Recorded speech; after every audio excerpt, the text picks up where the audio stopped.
real and a really warm welcome and appreciation to the candidates who are representing their parties this evening. I'll introduce them to you as we go along. But just so everyone's clear, we've got a few rules of engagement. We want, as I'm sure you'll all agree, an open and respectful discussion. So we'd like to ban any bad language, both in the chat or in the questions. Let me ask the candidates to answer the questions as directly as possible and to, as best they can, keep to time. I'm asked to just point out that anyone overrunning constantly, we do have this wonderful button called mute. And with the consent of the panel, the hustings tonight is being recorded. Questions for the candidates are welcome. We've got a few questions which we're going to put to them, which have already been submitted. We're going to start with 2 minutes, sorry, not 2 minutes, 3 minutes for each candidate to give their introductory speech, and then I'll read some of the questions which have been submitted already, and they will get up to 2 minutes to answer those questions. And at the very end, we'll give them a minute just to give us their final pitch of anything they want to reiterate or anything they felt they didn't get a chance to say. Those of you joining us can actually put in a question. If you look at the buttons at the bottom of the screen, you will see a Q&A. And if you put your question on the Q&A, other people can vote for your questions, and we'll take the questions which get the most votes. This is a little democratic exercise. So we won't have time for all the questions, but the questions which get the most votes will be the priority ones to put to the panel. Finally, before we get going, I've been asked to say that the groups organising tonight's event have created a pledge which they're inviting candidates to consider signing up to, covering some of the most important areas that we're going to discuss tonight: financial transparency, housing, regeneration, access to justice, and local democracy.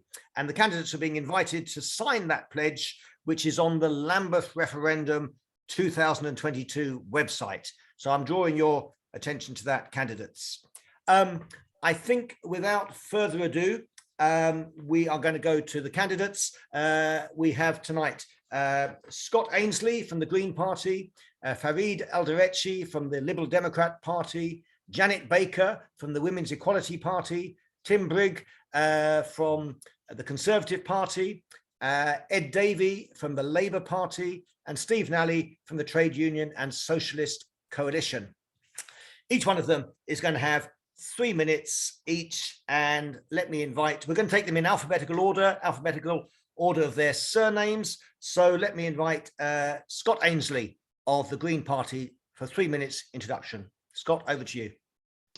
Thank you, Steve, and thank you to everyone who's organised this hustings tonight. I think the people of Lambeth are screaming out to be listened to and to be heard on all the groups that have been mentioned tonight. I'm proud to say that I and the rest of my group have signed this pledge that has been sent out. I've been a councillor. I was first elected in Streatham St Leonard's ward in 2014, and I was the only Green standing then. And then we became the main opposition in 2018 with 5 councillors. The map of Lambeth looks like this. It's all, you can see all of these wards, it's all red everywhere, except for little fortresses of green and a bit of blue up here where there's one Conservative. Now, if you were to see that in the House of Commons, a one-party state, you would be up in arms about democracy. You would be up in arms about your voices not being heard, the fact that there's no opposition. Now, Labour doesn't want any opposition because they don't like listening to opposition, and we all know that. And if you don't trust me on that, let me tell you what some objective organisations will say. So this is from a source from Research for Action. The result of one-party state councils is a culture of denial and cover-up. Scrutiny of decisions made using public funds is treated as an unwelcome imposition. Transparency International, they say, where one political party is highly dominant on a council, the accountability and scrutiny that would be provided by the opposition party is much reduced. And finally, from the Electoral Reform Society, councils with weak opposition provide worse value for money, a loss of 2.6 billion to the taxpayer every year in the UK from the Electoral Reform Society. The last thing that Lambeth needs is another 4 years of a Lambeth Labour cabal at the top. I mean, the cabinet is only 11 members making decisions about the whole borough. That's affecting 300,000 lives across the borough. And it's no surprise to me that 24 of the existing Lambeth Labour councillors are not standing. Now, I don't know what the reason for that is, but you might want to venture an opinion and make up your own mind about why 24, sometimes long experienced councillors have had enough. Seconds until time. I sit on the corporate committee, and I have seen this council throw money out the door by rolling over contracts, by not managing the contracts, not procuring properly and in time. I've seen housing disrepairs, the ombudsman complaints, at the top of the ombudsman league for housing complaints, masses of millions paid in compensation. This council has not got a grip. They need to make way and share power and make way for people that can come in and really hold their feet to the fire on all the important issues that matter to you. So I would really encourage you all to go out and vote Green, the main opposition party in Lambeth. Thank you. Thank you very much, Scott Ainslie from the Green Party. We're now going to have up to 3 minutes from Farid Alderechi, representing the Liberal Democrats in Lambeth. Thank you, Steve, and thank you to everyone who organised this hustings. I'm really happy everyone's here. I'm really grateful to be here. More than anything, I wanted to talk about why I'm in this election, because the subject of this hustings is really close to my heart. I have viscerally felt how politics can be very distant and very arbitrary from people's lives. My first taste in politics was when I was 11. I happened to be half Iraqi, and I went with my dad to the anti-Iraq war protests in 2003 here in London. And I remember that it was reckoned that nearly 1 million people marched, and it didn't make the blindest bit of difference. Nothing changed, nothing happened, and it turned out to be a catastrophe. More recently too, I had to go through a whole legal fight with the Home Office just to have my partner, who happens to be Canadian, to keep him in the country. It was a fight that we did win, but with money that we hardly had and with time that we could hardly spare. It's in those moments that you begin to see the inequalities of how power develops. Few people, I think, in politics and in life generally are purposely cruel. I think we build these systems that are parallel to people's needs, that are arbitrary and distant. There are two solitudes in our borough and in our country at large, because I do think that Lambeth is quite a beautiful microcosm for the country at large. It's a divide between those who know how to navigate these systems and those who don't. And so I think that cuts across all kinds of demographics and all kinds of social issues. And so I'm here because I want to break down that fourth wall in politics and try and humanize it and bring those processes that we're going to talk about back to their first principles, to a place of empathy, to a place of downright common sense. But that can only happen if we make participation not just possible, but consequential. And that's about having an effective opposition. That's about having open debate. And it's about taking these issues seriously.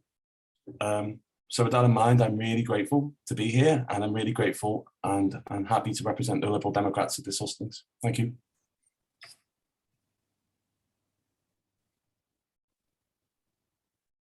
Oh no, I think you're muted, Steve.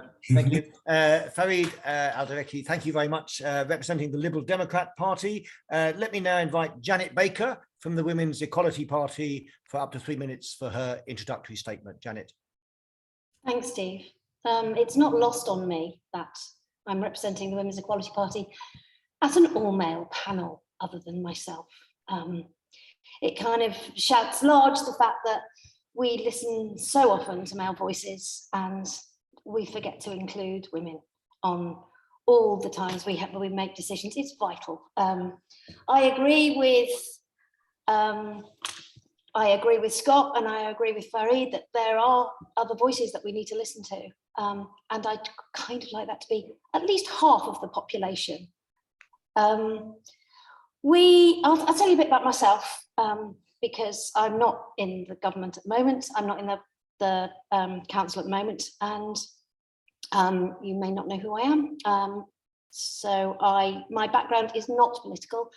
I'm just fed up with how things are run now, and how the voices don't seem to change particularly. I used to work in the photographic industry, and when I had my daughter 22 years ago today, I ended up, I spent 18 years as a painter and decorator, and now I run a community centre on Tooting Common. When the pandemic first hit and lockdown first happened, I then went to work and run with great pride Lambeth's emergency food service for them. Lambeth don't do everything badly, but they don't listen enough. And what I also dislike is the fact that rather than thinking that they can do things better by working with people, they have the problem of thinking they know it all. And the best reason that the emergency food service worked so well to reach so many people who were marginalised and excluded from lists or didn't know how to get help is because I bypassed it, and I'd go to estates and I'd ask people, and I'd ask tenant management associations and go in through the back door to find people who needed help. And it was a really powerful thing. We were supported by Labour to do that, which was great. We were supported by the council to do that, which was great, but they hadn't listened in the first place, and we had to fight to get that. That's not the way to run a council. We need to support those people who are missing out from systems that will help them. And those most marginalised are often women. They're the poorest. They hit the most poorest list. They're time. Thank you. They suffer most with environmental issues, with bad planning that's done. It affects women more than anything when things are done badly. So let's change the mix a bit and get some women in the voices. Thank you. Janet, thank you very much indeed. A happy birthday to your daughter. We've heard from 3 of the 6 candidates so far. Let me just take this opportunity to remind the participants, wherever you're watching from, is that when we've had the next 3 introductory statements, we're going to take some questions. We've got some lined up, but you have a chance to put your question. If you look at the tab where it says Q&A at the bottom, put up a question there. We've got one up already from Emma Elliott. So she's winning at the moment. Her question is the most popular. If you want to put another question in, we'll vote for questions. So do give that your attention. That's how you can ask questions of the candidates tonight. Put your question in the Q&A and we'll see which are the most popular questions and we'll put them to the candidates. Okay, we've heard from 3. We're going to move on to invite Tim Briggs of the Conservative Party to give his opening statement. Tim. Thank you, Steve. So good evening, everyone. So I became a councillor in 2014 in Clapham, and I'm now the only Conservative councillor on the council, and I am a former housing solicitor. I work as a consultant in housing. So a lot of what I do to try and help people, there's sort of 2 sides to being a councillor. There's the sort of standing up and making speeches and challenging decisions and making decisions at council, but there's also the casework that you do. And a lot of work that I do is around housing and around issues in housing. And there are absolutely, there's an appalling need for better and more effective management of housing in Lambeth. Lambeth has something like 1,800 non-decent homes, and there are other boroughs around that don't have any at all, formally, don't have any non-decent homes. So a lot of the work I do is trying to help those sorts of people. I got into politics because I wanted people on lower incomes particularly to have more opportunities. And I'm a Conservative because I believe that you cannot have social justice unless you also have prosperity. You have to generate the wealth that can pay for social justice, can pay for things that will help people, as well as creating a foundation of low tax so that people have money in their pockets, they have more opportunities. There was a very interesting moment last year when the Independent Inquiry into Child Sexual Abuse came out with their report. And I hear what Councillor Scott said about the one-party state. And in this independent report, it said basically that Labour, since the 80s, since Red Ted Night in the 80s, have been politicising and using the fight against the government to basically not do the day job. And at that point in the 80s and before, essentially kids were being ignored, kids were being abused because Labour councillors spent their whole time banging on about the government being evil and the evil Tories and so on. And that basically has continued as the narrative from my Labour colleagues to this day. So hopefully we don't have any child sexual abuse anymore, but that narrative continues, and it is an excuse by my Labour colleagues until time. I've got 30 seconds to say, or was that time? 30 seconds Yep. left, yeah. So that is basically an excuse to not do the simple things well, not to contract well, not to look after people well. There's been a lot of scandals around racism, allegations of misogyny. I find it impossible to understand why people think that my Labour colleagues are somehow on some kind of higher moral plane. There is hope. If you look across to Wandsworth, it has which is run by Conservatives, it has the 4th best social mobility in the whole country. In other words, the 4th best place for kids from lower income families to do well in life. It's just about doing simple things well at a local level. That was Tim Briggs of the Conservative Party. Thank you very much, Tim. Let me invite Ed Davie to speak to us on behalf of the Labour Party. Ed. Thanks very much, and thanks to the organisers and Steve for hosting us here this evening. Obviously I am a white middle class bloke, but I am part of a very diverse group of councillors. We have a woman leader, a deputy leader who's a female, 3 female out of 3 MPs, and our GLA member is a woman as well. And we're fielding the most diverse set of candidates ever. Half of them are women and 40% are from Black, Asian or other minority ethnic groups. So I'm very proud of to be part of that group. And our diverse group of Labour councillors has really delivered for our communities and with our communities under really difficult circumstances. And in the last year alone, the Independent Trust for London has said that Labour-led Lambeth councillors are most effective in London at tackling food poverty, while our Conservative-run neighbours in Wandsworth and Westminster are ranked joint last.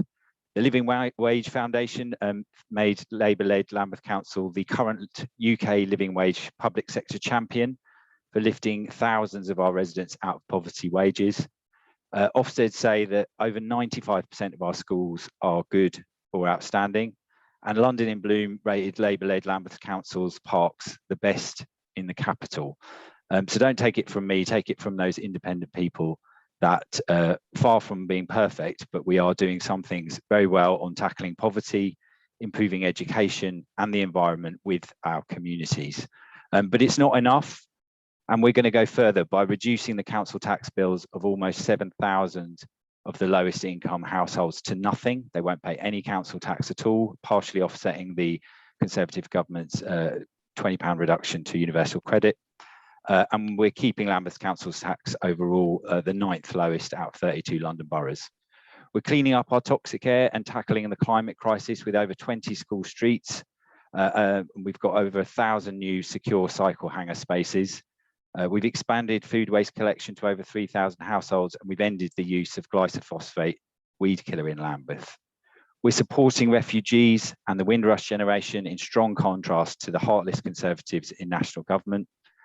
And we've launched our 2022 election manifesto with a pledge to be on the side of Lambeth residents through the Conservatives' cost of living crisis and the recovery from COVID-19.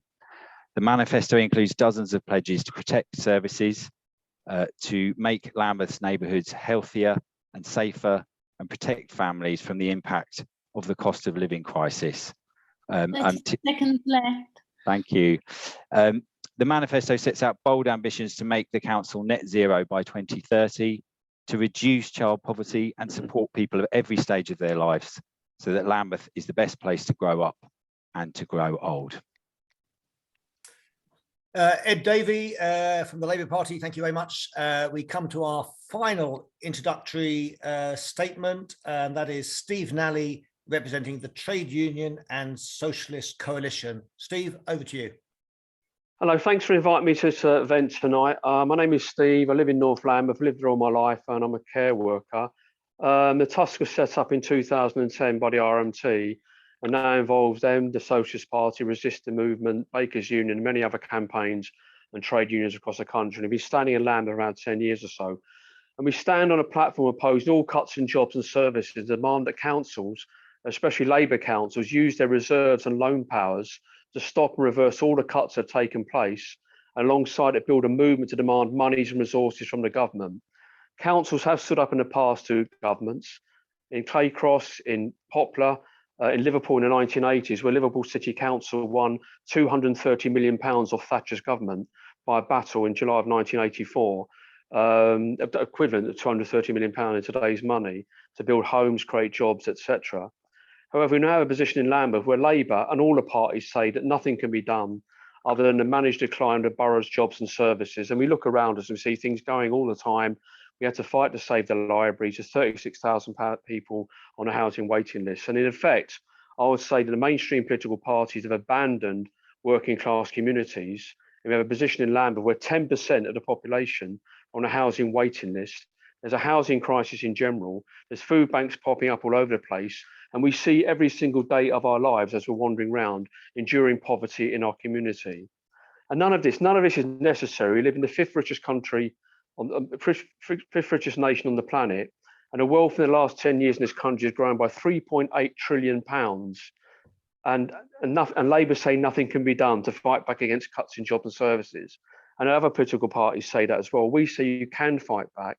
And we say the Labour Party and others are not prepared to fight, to build and develop our resources, then we need to now to start to build a new party, the working class, who will fight back. And in Lambeth, there really is a serious housing crisis. As I said, there's 36,000 on a housing waiting list.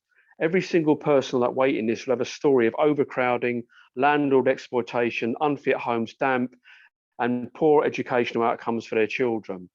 And around us, all we see is Lambeth granting luxury developments. I live in the north of the borough, and I see luxury developments going up all the time. And we say, where are the council houses being built? Where are the thousands and thousands of council homes that are necessary being built in this borough? They're not being built. Instead, we see luxury developments going up. Where are the rent controls in this borough? Where is the register of all the landlords in the borough? Why should a young person have to spend between £700 to £900 a month, probably 60 to 70% of income, to live in one room? Why aren't Lambeth Council taking over all the empty homes in Lambeth? There's a situation, 1/3 of children in this borough are living in poverty. 25% of our elders are living in poverty. That's why we're standing. We believe you have to fight back, win the resource of the government, start to develop the resources, not continue the managed decline of the borough, which all the parties are doing. And obviously the Tory government are leading the way in Wandsworth and elsewhere. Steve Nally of the Trade Unionist and Socialist Coalition, thanks very much indeed. Let me thank all the candidates for their introductory statements and for keeping to time. We've got a number of questions which have come up on the Q&A. Just in case you missed it or came in late, what we're doing is we're going to take the most popular questions. So if you see a question on the Q&A list, vote for it and we'll take the most popular ones. But we're going to start with 3 questions which were given in advance, and each candidate will get 2 minutes to answer these questions. You obviously don't have to take all 2 minutes, but that will be your maximum. And we're going to go in a slightly different order each time we get to a question. So Fareed will be the first one to answer this question. The first question I've got here, it's quite a long question, but so I'll read it slowly. Hopefully you can take it in. It comes from Tracy, who lives in the ward of Myattsfield. And she says, it's about Lambeth leaseholders. Lambeth leaseholders are continually overcharged for major works and maintenance, often due to contract mismanagement and or the council being overcharged by contractors for work not done. work charged for twice, or work charged at the wrong rates, etc. How will you and your party colleagues ensure senior council officers and councillors listen to and work with leaseholders at a strategic level to plan and monitor all services to bring improvements for all residents? Okay, so as I said, it's a long question, but it's about the relationship with leaseholders and improving all of that side of things. Fareed, Liberal Democrat, over to you. Thank you. That's a great question, because I found a lot on the campaign trail. Leaseholders occupy this grey zone where they have all the responsibility and none of the power. And you often find this again and again, that they are often on the hook for the council's mistakes and for the council's shortcomings and their short-termism.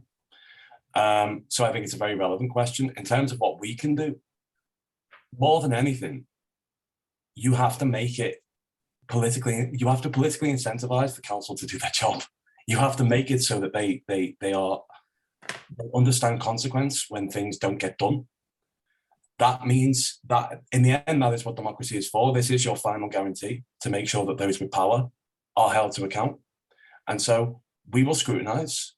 We will work with different groups, including the People's Audit. We will do everything that we can to make sure that these things are known and that they are open, and we can coordinate with different residents, and we will be present, we will be there. But in the end, it has to come down to being an effective opposition and applying public pressure to people with the power.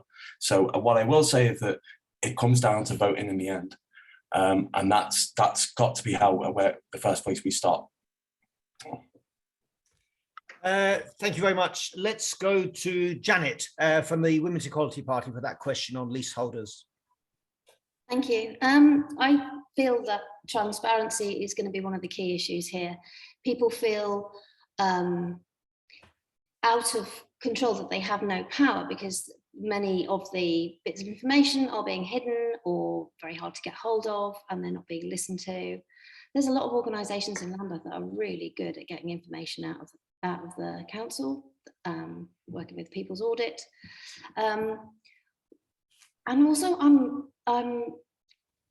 going to ask questions. One of the advantages of the fact that there's just me is the fact that I don't have to side with people. I don't have to be the one that is saying the right thing at the right time. I will happily say the wrong thing at the right time, because it will get listened to. It will be I will ask the uncomfortable questions, and that's quite an advantage sometimes. Who wants to be part of the second party or the third party when you can be the real shouty voice in the background? Because I will do that.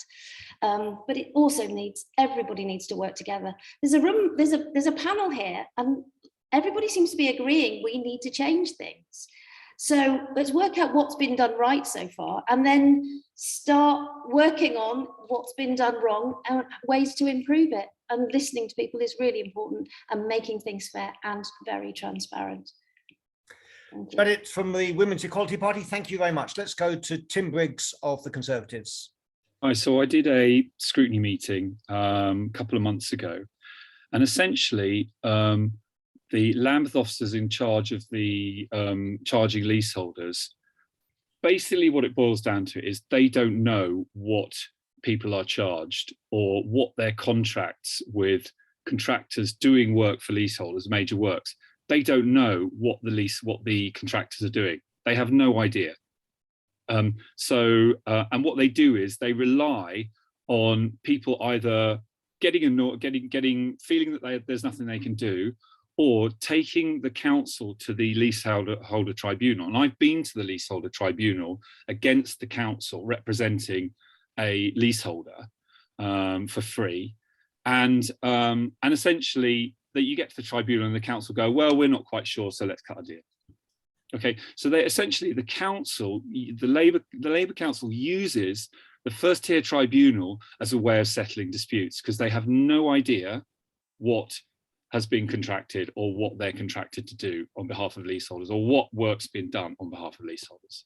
So it's an absolute mess. So we have pledged in our manifesto, in the Conservative Lambeth manifesto, first of all, we support the objectives of Lambeth Homeowners Association to establish for all tenants and leaseholders a democratic and open structure of resident engagement with council officers responsible for housing management.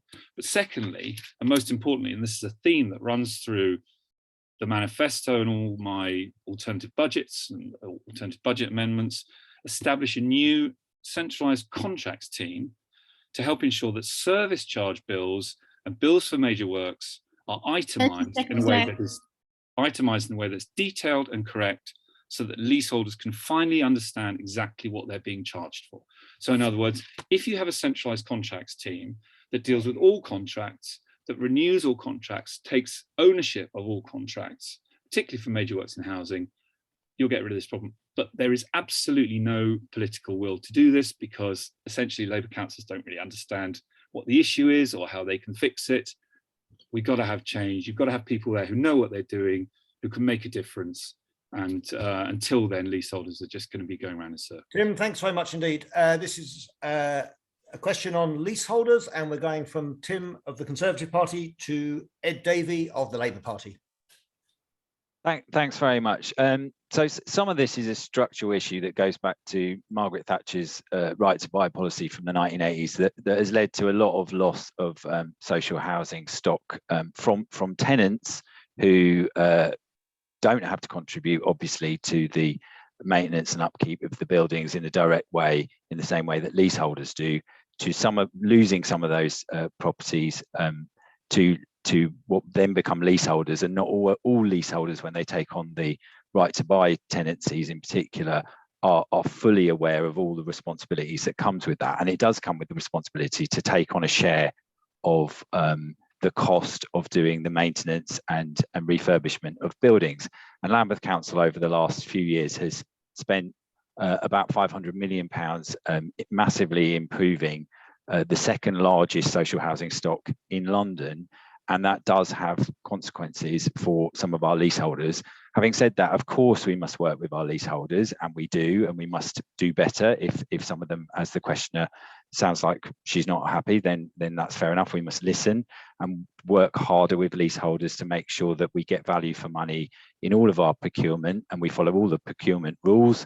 And we must scrutinise things through the council systems, as Tim has alluded to, that he's a participant of that, and hold contractors and the council officers to account in a really robust way to make sure we get value for money for the council taxpayer and leaseholders and everybody else, so we get the best deal and make sure that we get really high quality social housing for everybody who lives in it.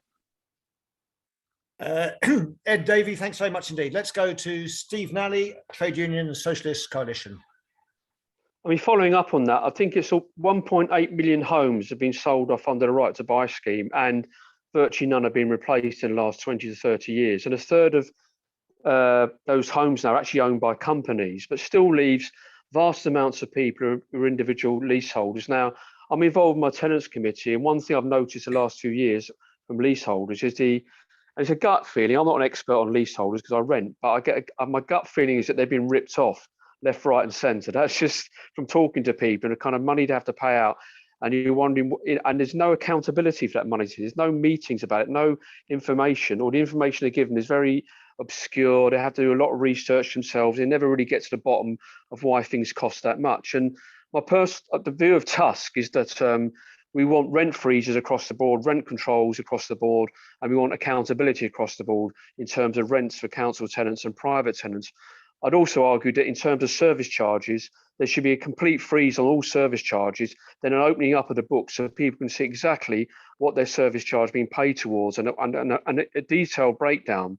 Because it's quite clear from a meeting we had the other night, a lot of people who bought their own homes are now struggling at some level, especially now given the cost of living crisis. So it's going to mean a lot of people could be facing evictions or serious financial difficulties. So I think the idea of freezing all service charge in Lambeth, then having a proper audit into what these service charges are about, and then proper support for people who are leaseholders. People may become a leaser in their 30s and 40s. By the time they're 50 to 60, they've got underlying health conditions or disabilities. They may not be earning as much. and therefore they need support as well. So it's not an us versus them thing. We have to look at all the homes in Lambeth, who lives in the homes, what their deal is, and how we can make it more affordable for people and under much more control. And when it comes to bigger companies, you know, we have to tackle them and ensure they keep their rents capped, their rents low, and they don't use a service charge to rip off people. Steve, thank you very much. Finally, on this question of relationship with leaseholders, let me invite Scott Ainslie, Green Party. Thank you. I don't understand why England still has leasehold and freehold. I'm originally from Scotland. You can probably tell from my accent. If you own your flat, you co-own the land that it's on. Why has every single major political party constantly let down leaseholders? They've given in to landlords constantly. You know, a lot of London's leaseholders are suffering, and the companies are registered offshore in tax havens.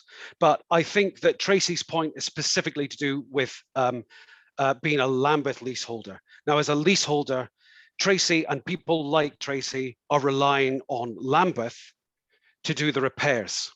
They're relying on someone else to spend their money and check that their money has been spent wisely, and it ain't happening. I have been dealing with so many leaseholders in my ward that have been ripped off. And when you question it, they peel it back down. They go, oh yeah, well, maybe it is a bit overestimate. No, you know, they are right royally being ripped off. I'm got to contain my language here, because they are being fleeced. They are being fleeced, and I think I would agree that the people that they need to get a grip, the people that are now in charge of repairs and housing and looking after leaseholders, they've got to put themselves in leaseholders' shoes and think, right, okay, if I was calling in someone to do this work, I want value for money, I want guarantees, I want to know that those guarantees will be honored. And if something happens to my roof, I want to know that workman comes back or woman and comes back and finishes my property properly. But I am shocked. And what it says to me is not just that contracts are not being managed properly, but there's no corporate grip. There is no one's getting a handle on this. And I'm only one voice. Seconds left. Thank you. I'm only one voice in the corporate committee who has been shouting out about this. You say, what are you going to do about it? And you get people looking around the room going, well, I don't know. We need names. We need actions. We need people to deliver for leaseholders on specified dates. And if they don't, then the people that are delivering that service, they get punished, they get less money, they get paid less, because Lambeth Council's been a soft touch for Thanks very much. Thank you to all the candidates who've answered that question on leaseholding. Let me just draw people's attention to the Q&A. You can see we've already got 19 questions there. Obviously, we're not going to get through all those 19 questions. I'm sure the candidates will look at each of them and have a view, but we're going to take the most popular ones. So whether you've put a question down or not, have a look at the questions, vote for the ones you want us to do. I've got two more before we come to the Q&A. Candidates, you're getting 2 minutes on each of these, but the briefer you can be, the more questions we'll get through, which I'm sure will be great for the electorate. The second question comes from Philip in West Norwood. Good evening, Philip in West Norwood. He says, if you're elected, will you scrap the cabinet decision-making system at the council and restore democratic accountability? So will you get rid of the cabinet decision-making and restore what he calls democratic accountability? We're going in a different order. Janet Baker, Women's Equality, is first up. Yeah, there's something about cabinets that feel very distant from those for whom the decisions are going to be affected. So if the makeup of the cabinet if you have no control or no say in the makeup of the cabinet, how are you going to trust the decisions that are being made by them? I don't see that they do their job well as the system that we have at the moment. So I would like to change it. Whether I'd scrap it entirely, I'm not sure yet, but I certainly want to change it. Thank you. Thank you, Janet. Let's go to Tim Briggs, Conservatives. So when I think it was Ben and the Lambeth Independents first said, sort of emailed me and said, look, we think it'd be better to have a committee system over a cabinet system. I was sort of skeptical because I thought, well, the problem with a committee system is that you're still going to have the same the same majority of Labour councillors on each committee, and they will have decided before the committee what they wanted to do, you know, because Labour have such a large number of councillors. But actually, you know, over time, someone pointed out to me, well, the good thing about committees is you can still have people addressing each of those issues as part of the committee system. So there's an issue in housing, there's a decision to be made. The people that sit on the committee can all have can all make a contribution in terms of what the decision should be, what the outcome should be. So I've actually sort of come around to the committee system more. Ultimately, if a committee system was something that was decided, I wouldn't have a problem with it. I would welcome it.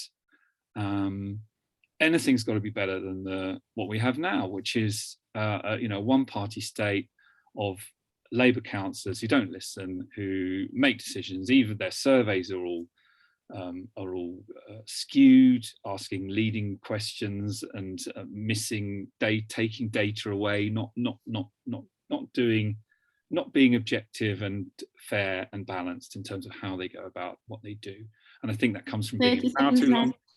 And so anything that is better, anything that changes that, anything that addresses that, anything that allows people more ability to give different points of view. You know, Ed talks about diversity. What he doesn't understand and will never understand is a diversity of opinion, because for Ed, everyone can be from all sorts of different backgrounds, but they all think the same because they're all Labour councillors. At the end of the day, we need a diversity of opinion and a diversity of approach.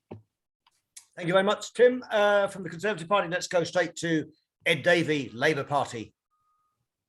So I should declare an interest in that I am a cabinet member. I'm a cabinet member for children and young people, and that's a statutory responsibility in the sense that there has to, by law, be a single elected member answerable for children's safeguarding since the Victoria Columbier inquiry.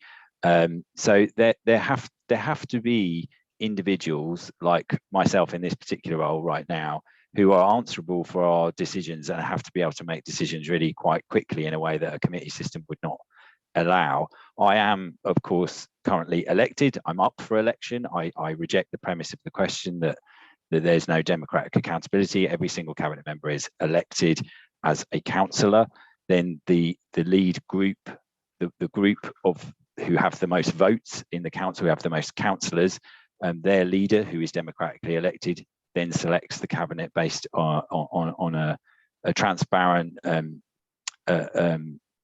system that every political party has a different way of doing it, but we're all democratically accountable. I go to Children's Scrutiny Committee, which is a cross-party committee, and I have to answer for my decisions, and the data is looked at and everything that, and it's the same with my equivalents in other portfolios. We'll go to various other committees, including corporate committee we've heard about, licensing, pensions, and various scrutiny committees. We go to full council. We are available in formats like this. People can come to full council meetings and cabinet meetings in public and ask us questions and bring delegations. So there is democratic accountability. And to be honest, you know, everyone is entitled to their view. I don't feel there is an appetite amongst people in Lambeth for like massive constitutional change, but I could be wrong. They're interested in the real issues that affect them, like the cost of living crisis and the environmental crisis. That's what they want us to get on with and vote for on May the 5th. Thank you, Ed. Let's go to Steve Nally, Trade Union and Socialist Coalition. Yes, well, we would scrap the cabinet system because we don't think it's that democratic. It was brought in really to kind of build an elite at local authority level, who then make decisions as an elite, and then other people vote for, almost like voting fodder in the council chamber. So we scrapped the cabinet system.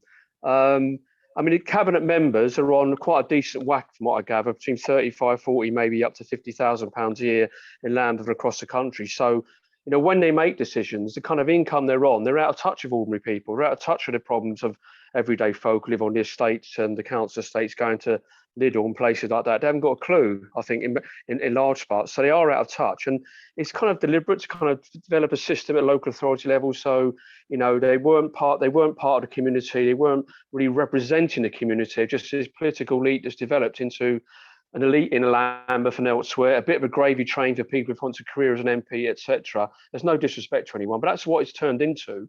And I think that really all decisions should be made openly by all the councillors. Councillors should be only on expenses that are justifiable and reasonable.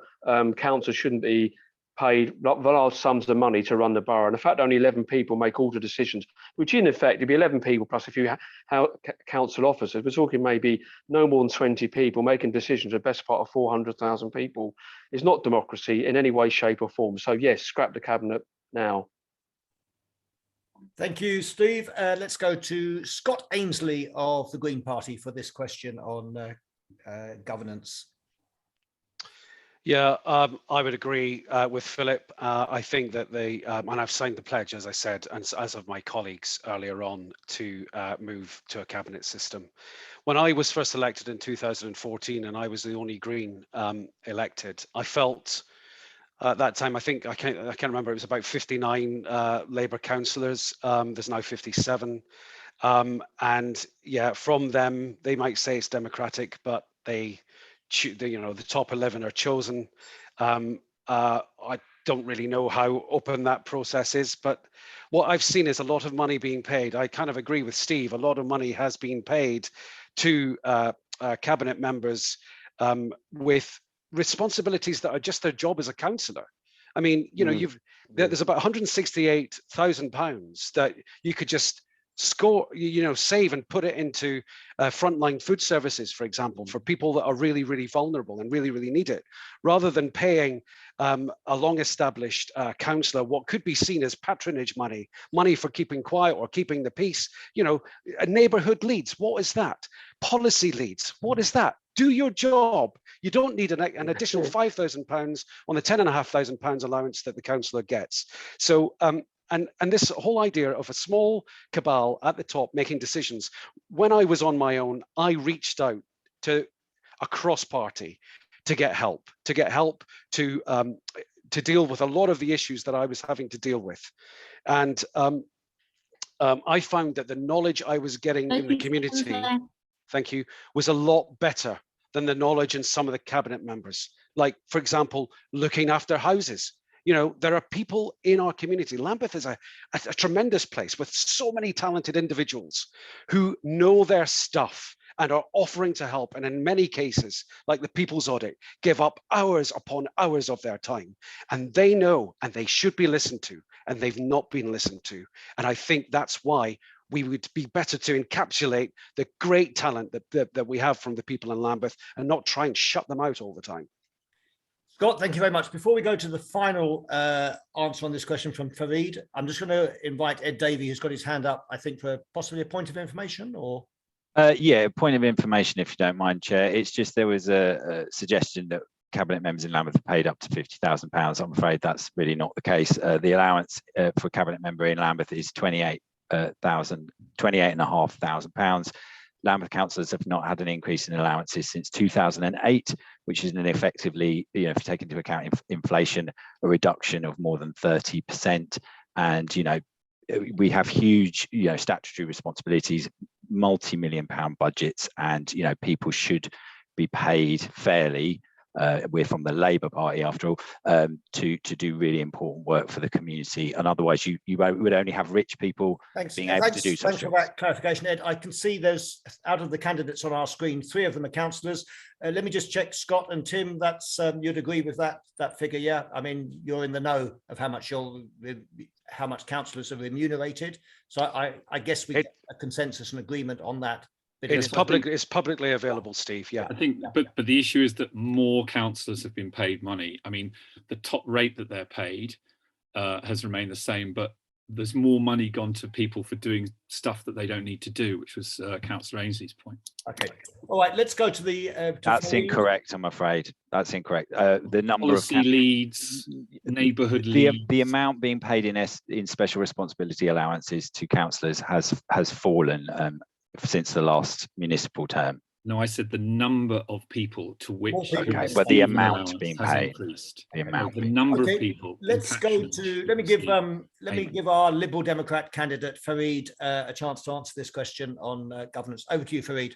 Hello. Look, I mean, we're always open to changing the system and making it more open. I do think a committee system will be a step in the right direction, but I don't think it really solves the underlying issue. The underlying issue is that there is an inbuilt complacency in the system as it is. Look, I'm from Liverpool. I'm used to the idea of a Labour complacent council that doesn't feel like it has to speak to people. You need to change the voting system for a start. As a party, we've always campaigned about this, both in Westminster and on the local level, because there should be no safe seats. Nothing in democracy should be inevitable. You should make us work for everything that we get from the public, for all the trust that is put in us. That's where I would start, because that's the underlying issue. Because in the end, you can be ignored by a cabinet, but in the end, you might end up being ignored by a committee as well. Like, you need to change the arithmetic of actually how power is achieved and actually the conduits in. And so a committee, yeah, will be a step in the right direction, because the conversation will be more public and more open. That's true. But if your input into that conversation is still inconsequential, it's not an improvement. So what we need is strong opposition and to change the voting system to open it up. And then you will get real democratic change. Then you will get us working harder as well, which is what we all want. Fareed, thank you very much. We've heard from all the candidates on that question. I've got one more question to put to them. Then we're going to look at the ones on the Q&A. Don't forget, you can vote for the ones on the Q&A. We won't have time for all of them. We'll take the most popular ones. The final question before I look at the Q&A is from Sabine in Central Hill. And we've had one question about housing. The previous question was about leaseholders. Her question is slightly different. It says, social housing in Lambeth has been consistently mismanaged with lack of repairs, inadequate workmanship, poor customer care. This is particularly the case for estates facing demolition, where despite fulfilling a vital community role and generating income, they are totally overlooked for any investment or any of the Decent Homes Fund. Sorry, the Decent Homes Fund. In the midst of a housing crisis, Lambeth's council estates are also littered with empty properties. What has your party done for these communities over recent years, and how will you campaign in the future to address this situation? So it's quite a long question, but I think you've got the gist of it. And we're going to change the order. We're going to go to Tim Briggs of the Conservatives to answer this question. First of all, about social housing, housing crisis, estates, and all of that. So people on estates like Central Hill, Cressingham Gardens are basically being punished for not giving the Labour councillors their PR opportunity in front of the town hall, saying how wonderful they are and how happy they are to be in new, densely packed, poorly built houses which are being imposed on them. There was a long, obviously between 2014 and 2018, there was a long process of fake consultations with leading questions designed to make sure that the Labour councillors could say that they had some kind of mandate for knocking down these wonderful estates rather than repairing them. So essentially, not doing repairs now is part of the punishment to those estates. It's like something out of Russia or North Korea or something. It's appalling. It's a disgrace. And I'm sorry if my Labour colleagues think that I'm exaggerating, but people who live on those estates know that that is true. They know that they are being punished for not towing the Labour line. In our manifesto, in the Conservatives now, there's lots of people on those estates. If I'm completely honest, a lot of them don't look to the Conservative Party as their saviours to help them. But nonetheless, I have been trying to help them, and my colleagues working behind the scenes and my colleagues on the council between 2014 and 2018 have been trying to help them. And there's a lot in our manifesto which we've put in order to try and address some of the issues. So particularly, there's a repairs charter that we've put in. There's I completely agree with the premise that we should refurbish rather than demolish people's homes. It's morally, absolutely, inescapably an appalling argument to not repair people's homes and then say, oh, you do know what, they haven't been repaired, so we need to knock them down.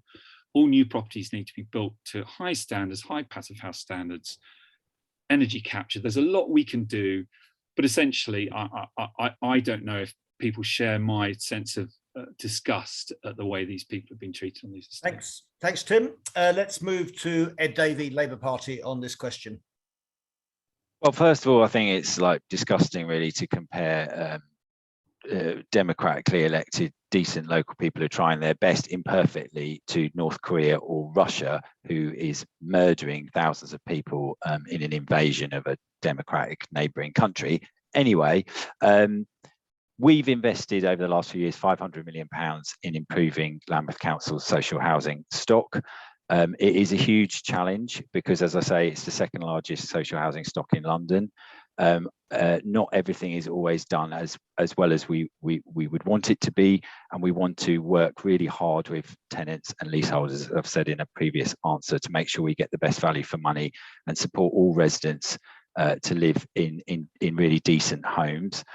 Central Hill, as no doubt the questioner is aware of, is subject to a regeneration scheme that will provide really fantastic quality homes to the tenants there.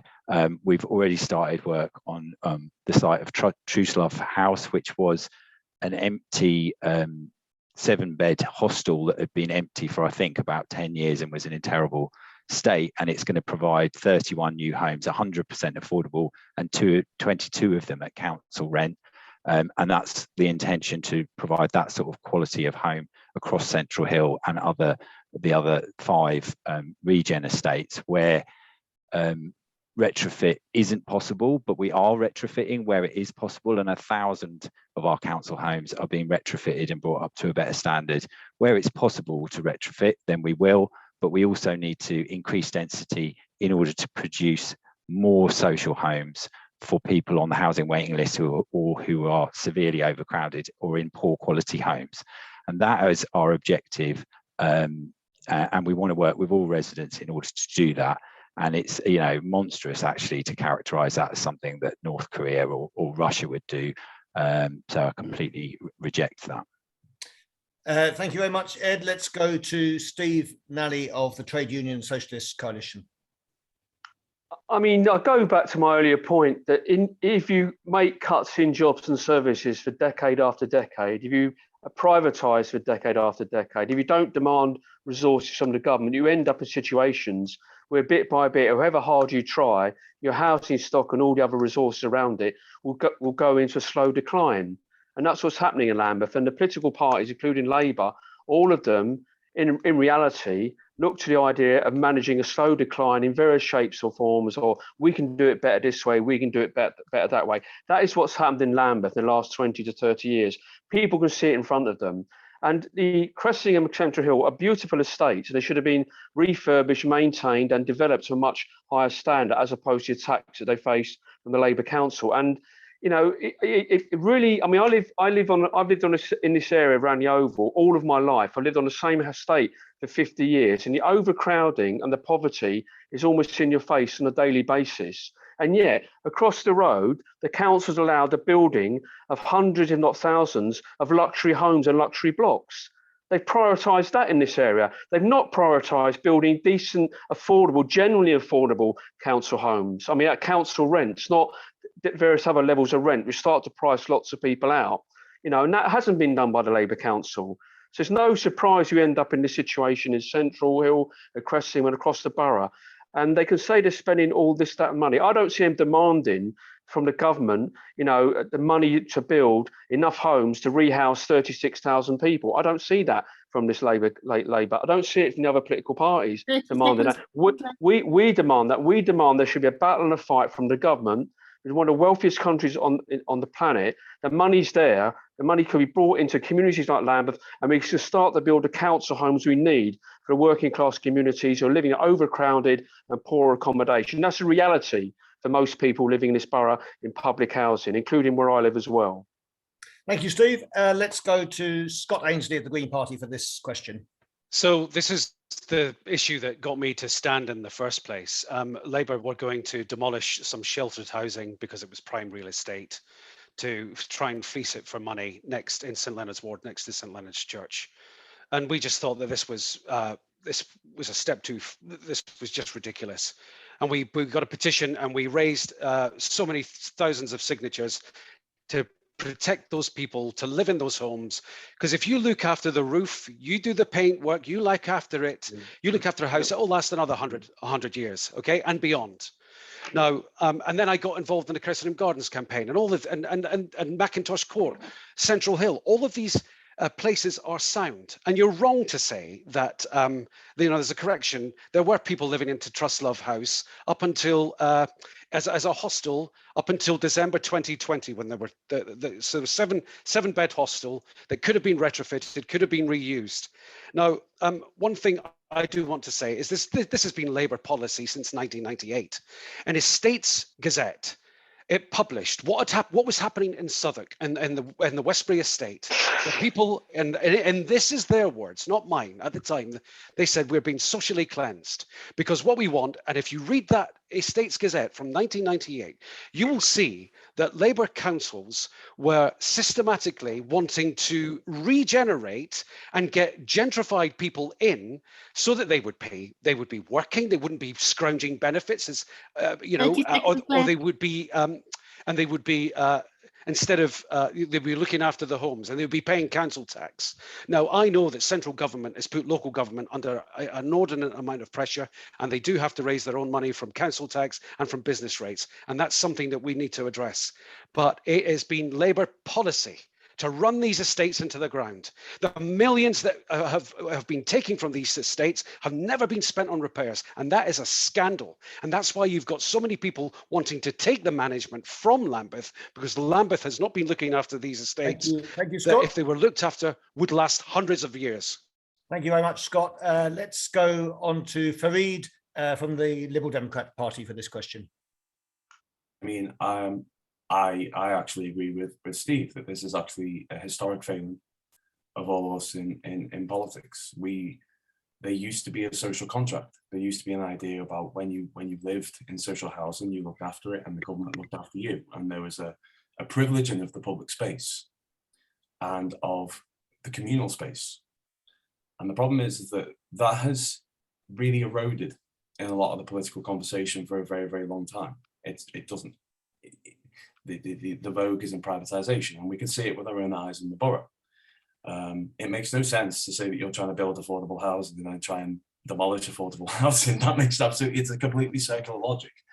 And then at least try and replace them with these strange, concrete, self-contained islands that seem completely divorced from everything in between, that turns the space, the roads, the areas that we live, we work, we meet each other into merely just transit points. And so it is the privatisation of public space. And I think that this is actually really scandalous, because it both speaks to an incompetence, it speaks to a financial illiteracy, and it also speaks, it does speak to maybe something a little bit more sinister, that it is about that we are not really in it to try and keep the people who are already here, to try and build on what we already have. We actually, maybe we should cash out. And I do think that this has to be resisted on every level. It has to be resisted governmentally, but it also has to be resisted ideologically as well. This is our borough, this is our home, and we all have a place here. And that's where we have to work backward from, especially with housing policy. Thank you, Fareed. Finally, on this question of housing crisis and estates, Janet Baker, Women's Equality Party. Hi, thank you. The title of this hustings is the Lambeth Community Hustings, and community is key to many people.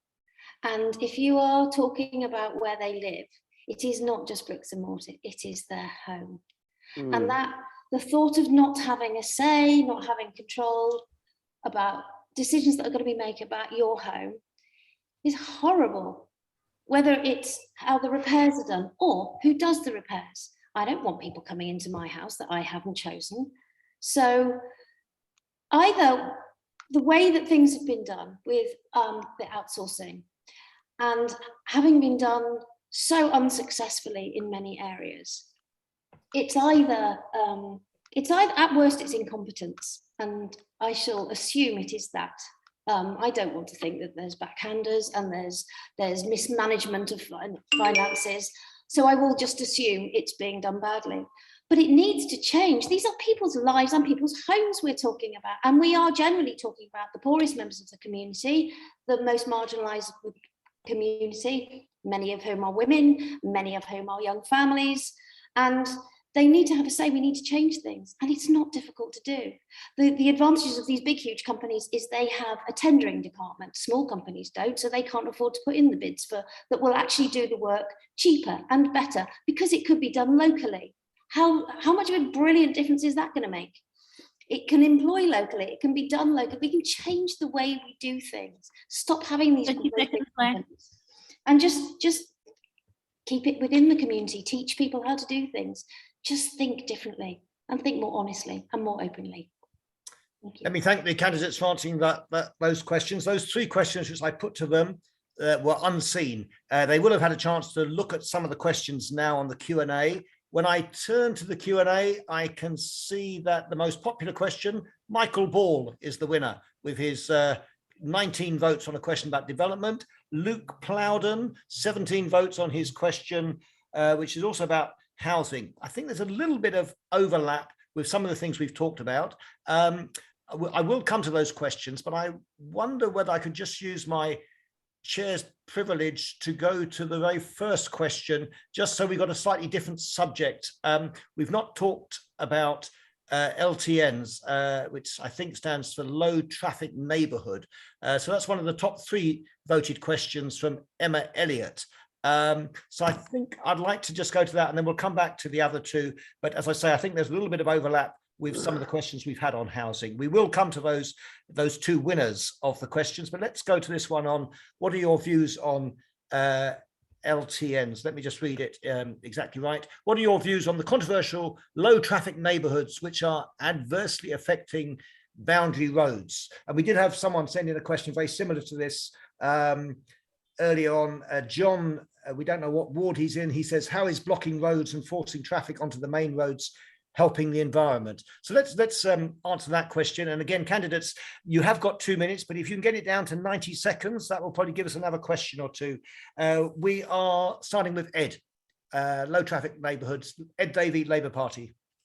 Thanks very much. Well, I had the privilege of spending last weekend at Easter in Copenhagen, which is a city where more than 50% of journeys are made by bicycle, and they had some big fights, as did other cities like Amsterdam or Waltham Forest, North London Borough, around low traffic neighbourhoods and cycle lanes. And they got through the controversy and managed to support lots more people to use active travel options like public transport, cycling and walking and wheeling by other means. And yes, it is inconvenient at first, but if you stick with it, you really do shift people's behaviour, and you are able to cut carbon. If SUVs were a country, they would produce more carbon than Germany or Canada. You manage to cut air pollution, and up to 10,000 Londoners a year are killed by air pollution, mainly from cars. And you cut road traffic accidents, you cut diseases of inactivity, and you support better community interactions, because when people are walking and cycling and wheeling, they're much more likely to talk to each other rather than traffic clogged roads. And low traffic neighbourhoods are a fairly blunt tool, but local government is restricted in the tools it can use. It can't bring in road use pricing, for example. And like I say, where they've done this in Waltham Forest over the last 10 years, they've been really successful. And you mentioned boundary roads. Some boundary roads have seen some increase. I think over time we would see this reduce as more people switch to active travel. But some boundary roads have seen reductions. And the two schemes that we've consulted on so far and made permanent, that had a majority in favour of them, Oval and Railton Road, have been really successful. And that's a policy I support, because I want to do something real and not just talk about climate change, air pollution and road traffic accidents. Thank you, Ed. let's go straight to Steve Nally. Where do you stand on low traffic neighbourhoods? Well, I actually live in one of them, around the Oval area. And on a personal level, I'm in favour of anything that reduces, because I've got asthma and other lung diseases. I'm in favour of anything that reduces pollution in the environment and encourages people to walk, cycle, and use public transport. I think all public transport should be free in London and across the country. The problem we have in this area was there's a general perception and reality that people felt that the LTN was imposed upon them without any consultation. There has been a consultation at the end of it, and a vote was taken. Obviously, people supported the LTN, those that participated in that vote. But I think the problem is that if you bring in these environmental changes, and which are a bit of a shock to a lot of people initially, I think you should consult properly. You should discuss with people. You should, have not impose them. I think you bring people with you, not push people against you. Because you have a situation now in this area where some people think they're really, really good. Someone like me in favour of environmental things.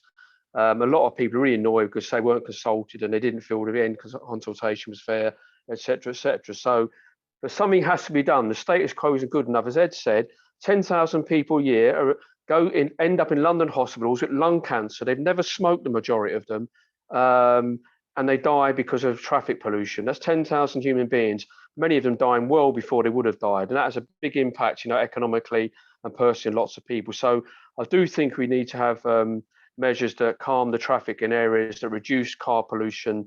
It's a much wider issue. It's about big industry, about oil producers, about governments making decisions to go down the road of actually having proper environmental changes in our communities, on our roads, etc. So it's not just down to Lambeth Council, but I think the fact that they were imposed basically during the pandemic.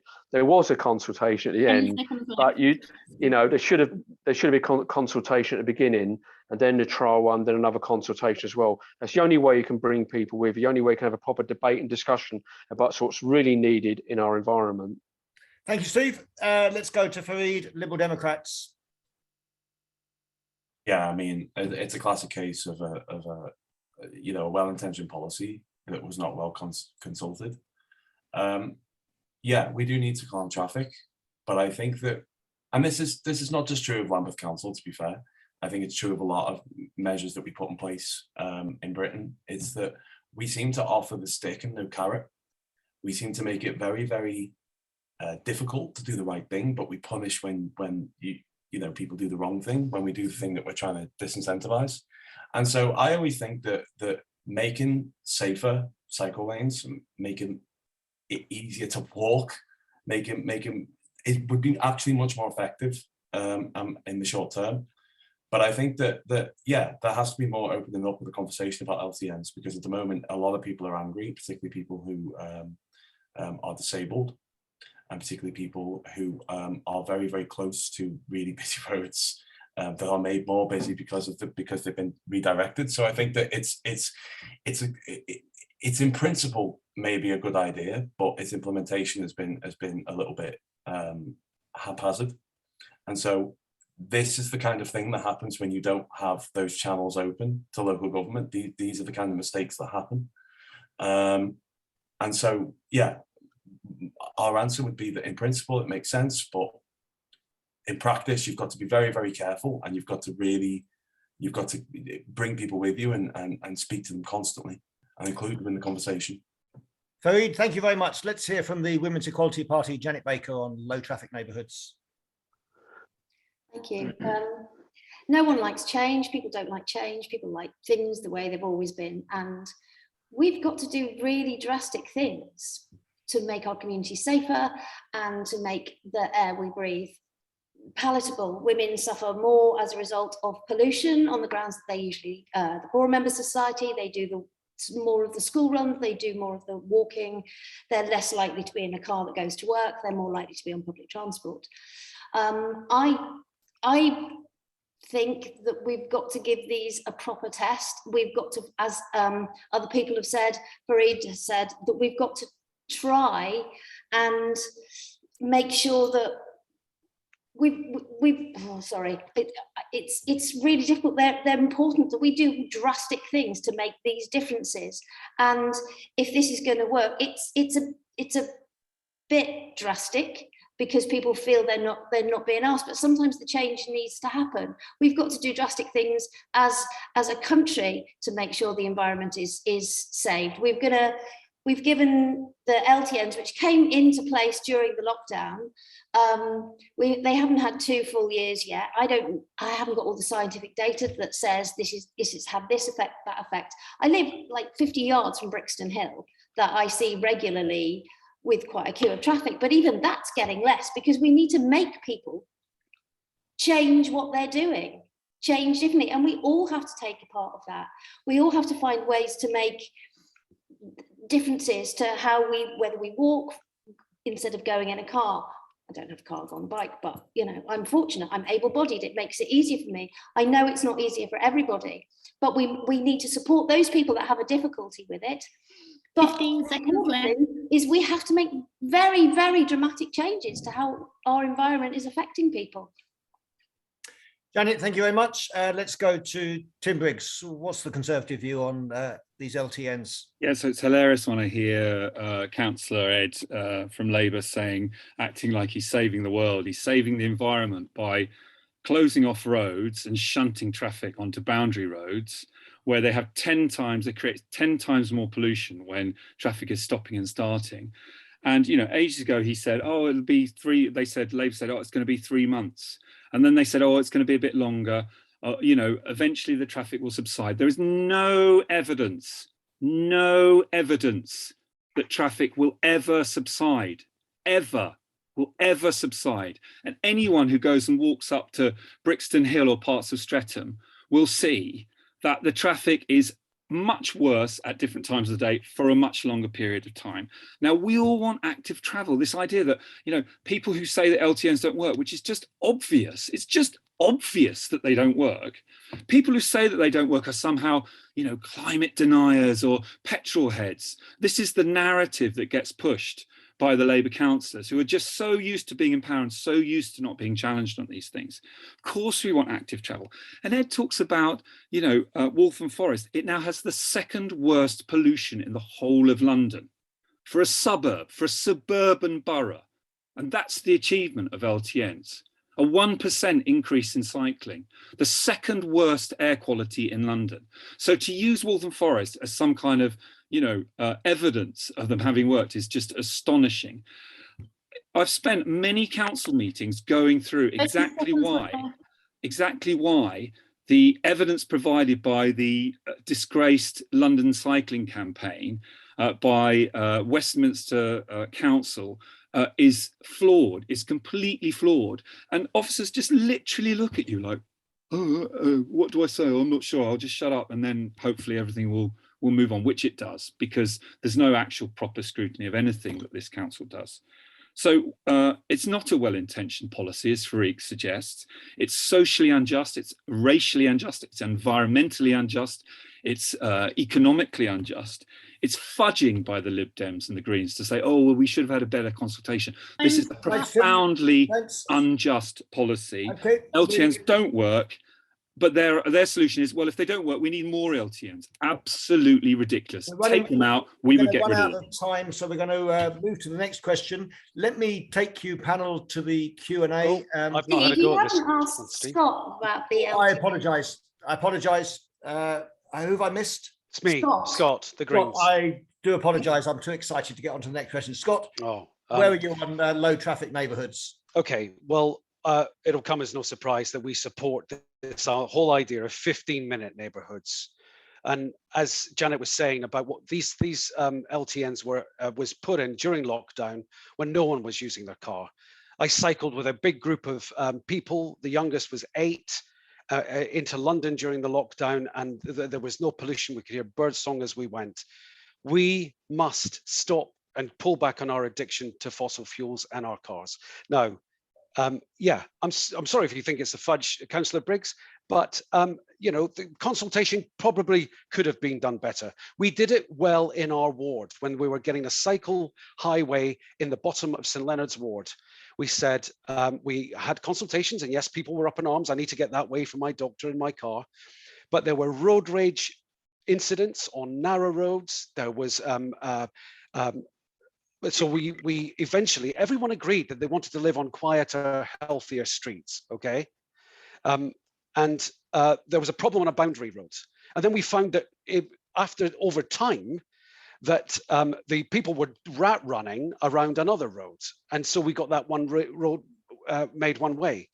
The trial lasted 6 months. And then there was a decreasing amount of people that said they wanted it to be reinstated. Now that the quiet way has been in place for the last 3 or 4 years, you see families walking and cycling to school in these big, like bakers' bikes, taking their kids at the front, and it's great to see. Proper implementation is key. We can't discriminate against disabled drivers. We must give special license to make sure that disabled drivers can get through, but there is a public health emergency. This is going in one direction.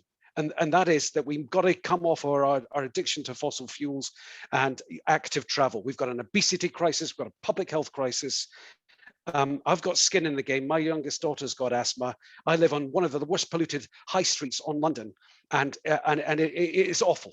We've got to do something about people's dependency on their cars. And don't forget the pollution that you're exposed to within your car on those journeys. That is what is killing people. Scott, thank you very much. And I do apologize for almost missing you out. I think I've given everyone a chance on that one. Come with me, if you would, to the Q&A. You will see that the clear winners of the most popular question is Michael Ball with his question on development. Development is the largest industry in London, that question there, followed by Luke Plowden, which comes immediately under his question. Lambeth Labour Council plan to spend 1.9 million on homes for Lambeth. Let me cut to the chase. The question from Michael is, should Lambeth be approving buildings which are left empty? Should Homes for Lambeth make retrofitting a top priority? And Luke's question is, do candidates accept that knocking down social housing makes the housing crisis worse? It's bad for residents, terrible for the environment, complete waste of public money. We have touched a bit on housing, but I think out of fairness to those being the most popular questions, we should do them. But because time is running away, perhaps we can try and take them together, because I suggest they're linked. Is that okay? So again, it's back to this housing. Read those questions, make the best answer you can in as short a time as possible. Steve Nally. I can't read your questions because my IT skills are rubbish, but I did get a gist of what you said, and I'll continue on that basis. That I think that it's quite clear that a lot of the properties built in, I've said it earlier, I mean, all along the river where I live and all around Lambeth, luxury developments are going up. If you walk around on a winter's evening, on a Sunday night in particular, a lot of those have no lights in. It's land banking. It's people buying properties to put money into the London property market. No one's living in those homes basically from day to day, week to week, month to month. And that's the situation we face in our Lambeth, that they'd rather build in this area I live in, luxury blocks, luxury developments, rather than build council houses. And that's a serious problem, and that needs dealing with. In terms of knocking down estates, I know Central, I know Cressingham, and I think they could have been refurbished properly, they could have been redeveloped properly, they could have been maintained, because they're both well-designed, beautiful estates in nice areas and decent homes for working class people. But again, they're going to be going as from what I gather. And I think the problem we've got, it always boils down to the council is managing the decline of the borough, managing the decline of the housing stock, and not fighting this Tory government or any government for far more resources to build more council homes, to not allow luxury developments. Why couldn't there have been hundreds, if not thousands, of council homes built in North Lambeth as opposed to luxury developments? Why didn't that happen? Why didn't Lambeth Council do that? Why didn't the Labour Party in Lambeth agree to do that? They didn't. They built luxury developments. And we say we need councillors elected who will not pander to property developers, but will work in the interests of working class people, bring down that housing waiting list, build tens of thousands of council homes, decent, affordable, generally affordable council homes. That is what's required in this borough, and not knock down homes that can be refurbished. But this kind of like rose-tinted specs towards property developers affected all councils across London, not just Labour and Lambeth. But it has to stop, because these houses are being built and not being lived in generally, not being utilised generally, and they're only for the wealthy people. They're not, and the rich. It's not for working class communities. Thank you, Steve. Let's hear from Scott Ainslie. Okay, Steve's absolutely right. I was fighting the boundary changes when for the local election, and I said, there's no way the forecast population growths that you've been given from the council are going to materialise. Why? Because Steve is right. Those properties in the north of the borough particularly are buy-to-leaves, they're buy-to-lets, they're probably tax havens, they're probably owned by, I've put in a members' inquiry to find out how many are owned by Russians. Look, our system is corrupt. It really is. And we've got all these tall buildings in Oval, in Vauxhall. Do you know what? There is, now that you've got all these developments that are sitting empty, there's over 2,682 empty properties of all tenures. In addition to 416 empty properties owned by the council itself. Steve is right. These should be occupied by working class people, genuinely affordable. We leave people in their homes. We retrofit first. The greenest home is the home that is already built. We invest. The local government association has said that we could create 1,787 good long-term jobs if we invested in retrofit. And what about Lambeth's coming away from the London plan and saying that the definition of a tall building is 45 meters? No, the London plan's definition is 30 meters. People have a right to daylight. People who are living in green spaces, we all know during COVID how important green spaces are. These tall buildings are killing the green spaces for people. They're blocking out ordinary people's light. It's been ridiculous the amount of development that is going on. And just to prove to you, because those properties are lying empty most of the time and they're not got voters in them, the three councillors in Oval have 2,145 per councillor constituents, whereas in West Dulwich they've got people have got 4,000. There's 4,151 people per councillor. That's double. Thanks, so Scott. They are overrepresented in the north of the borough, and they've become cabinet members, and they continue with this. Thanks, and they're not building homes for working class people. Let's go to Farid from the Liberal Democrats. Yeah, I mean, self-evidently, they shouldn't be doing that. You're absolutely right. We treat property as an investment. In a way that I think is not particularly healthy for the long term. I think that there are issues with our model, particularly in London and the country at large, about how we treat investment and how we treat money coming in. The problem with a lot of investment, particularly when it goes into these private developments, is it doesn't move around. Local people don't benefit from it in any kind of meaningful way, and so there is nothing wrong with development if it's actually there to serve a purpose. There is nothing wrong with change and with progress, so long as it's actually there meeting the needs of people who are already here. But the issue is that all the incentives are wrong. Again, you have a distant council that doesn't really want to invite scrutiny, but also you have a lot of financial incentives. I mean, you have a national government that's cut local government funding. And so you're incentivized on local government to cut corners. There's a reason why they do this, because they leave it empty and then the people still pay council tax, but they don't have to provide services. This is a comprehensive, domino effect of failure. And so again, it is about reprivileging the public space, but that is only going to change if you're able to politically incentivize truth telling and scrutiny. And that's hard. And that's going to take time, but it takes strong opposition, and it takes conversation, and it takes open debate. But yeah, thank you. Thank you, Farid. Janet, Women's Equality Party. Thank you. There are many figures that have been quoted. I go back to, this is about communities, because we need to keep these social housing because it's about people's homes. So yeah, I don't want big, large corporations doing a poor job with no accountability. I think things should be retrofitted because that's the most economical way and the greenest way, as Scott's also said.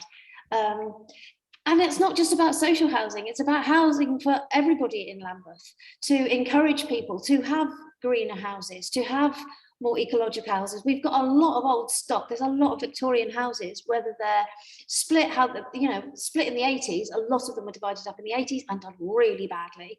So we've got leaky energy houses. The bills are going to be going through the roof for most people, and those houses are not sound. There's no incentive for the landlords to change things. So people are going to be pushed more and more into poverty because we're not looking after the stock that we have. We're not looking after any of the stock, whether it's social housing stock or whether it's private stock. It needs to be retrofitted in many different ways. It's really important. The other question was about, so we've got one about large corporations, one about retrofitting, social housing generally. Yeah, no big corporations. Sorry, I've forgotten the other three people, but yeah, retrofitting, let's look after our housing and don't knock things down, look after it. And get people involved with that, get the estates involved with that, get people involved with their own spaces, their own homes. There's a whole wealth of talent out there. We could train people, we could do all sorts of really good things. We need to think differently. We need to have different voices in the council to make things just sound much more sensible than they are, because we're wasting time. Thank you, Janet. Let's go to Tim Briggs of the Conservatives. So I don't agree with Steve that that Lambeth needs to be a managed decline. I always get the sense from the Labour councillors that it is, that somehow they're bound by the fact that, you know, there's nothing they can do. The evil Tories and central government not giving them enough money, you know, to do whatever they need to do. And it's an absolute travesty of their failure consistently over decades to do what needs to be done and to be imaginative about what they do. So, I mean, you get money for building new homes, essentially, from the government. You get there's a new homes grant, you get extra council tax each year. But this is an administration that is too unimaginative about helping residents, and it's just easier to blame the evil Tories. Wandsworth built 1,000 new homes on parcels of council land in their hidden homes initiative. That they did, Scott, because I've spoken to the councillors, the cabinet member about this. I've spoken in detail. And what they did was they built on top of people's properties, on top of people's flats. They built to the side. And what they did was and I said, well, you know, what about the tenants? Weren't they upset about it? He said, no, because what we would do is we would incentivize them. So we give them money off their council tax. We would give them payments so that they would, you know, be happy with, you know, make sure that they were happy, because otherwise they don't vote for us, which is what Labour, but yeah, anyway. So in our manifesto, we have a series of commitments about exactly how we would deal with this. I mean, my ward has, you know, tens of Victorian houses owned by the council, Edwardian, owned by the council, which are worth over £1 million, and they're absolutely decrepit. You could sell those, you can build council houses. Everyone's happy. They get sold, someone does them up, you get the money, you can build council houses for residents, for working class people, so people can have homes. You can amend the local plan. If we had a better mayor, that would help, because the London plan feeds into the local plan, but you can always retrofit over demolish. You don't have to demolish. We have about 430 void properties. We should use them. We should discontinue Homes for Lambeth, which is just a complete waste of money now. Hasn't built, it's built nothing. It's an idea that's had its time, that's from, you know, 5-10 years ago, and needs to be discontinued. There's a lot of things we could do. I'd ask you all to read a Conservative manifesto. I know you probably might not want to, but it's there. Have a read. Lots of good ideas. Finally, on these two big questions from the participants, Ed Davie, Labour Party. Thanks very much. So yeah, obviously nobody wants empty homes, which is why we've increased council tax on empty homes to 200%. And on every new development, our planning guidance requires 40% of any new homes developed to be affordable, and within that 70% to be at social rent, so genuinely affordable. And that contrasts strongly with Conservative run Wandsworth that Tim was just referring to, which asks for 15%, and quite often settles for zero, as is the case with the Battersea Power Station development. So, you know, development in itself is not necessarily a bad thing. It can produce homes of all different tenures. It can produce local jobs, and we have a very strong drive to get what they call social value, so getting local jobs and apprenticeships and things bought locally to help the local economy for ordinary people in Lambeth. It produces community infrastructure levy money and a development tax that enables us to pay for things like the new Brixton House Theatre. It's helped us do up our libraries. We've still got all 10 of our libraries unlike many parts of the country. We've got 5 fantastic leisure centres, some of which are new, that are paid for out of development tax. So, you know, and when new buildings are built, and we insist on a certain level of quality, they're better insulated and therefore over their lifetimes produce less carbon than some properties which cannot as easily be retrofitted. But where things can be retrofitted, as I say, we retrofitting 1,000 council homes. We've spent the best part of £500 million bringing our council stock up to a much better standard, and where that's possible we will do that. But not all development is bad, because it can produce homes, jobs and money to invest in our communities, and that's what most of our communities want. Thank you very much. I think everyone's answered that question. Let me thank Michael Ball and Luke Plowden. Sorry, Scott, did I miss you again? I'm really sorry. I don't know why I've missed you out. You've not answered this question. No, I haven't. Sorry, Scott. I do apologise. That's the second time I've done that. Over to you, Scott. Okay, look, Cressingham Gardens put together a people's plan which works, which would keep people, the communities together, and would build more homes on land at council rents, genuinely affordable. Labour have played around with this term of, oh, you know, it's affordable, but it's not affordable if you're on, you know, if you're a frontline worker in the NHS, for example. It ain't affordable. 80% of market value is not affordable. We want 50% genuine council, social housing. Don't be afraid to say that. It was probably Labour that invented it in the first place. So why are you peeling away from it?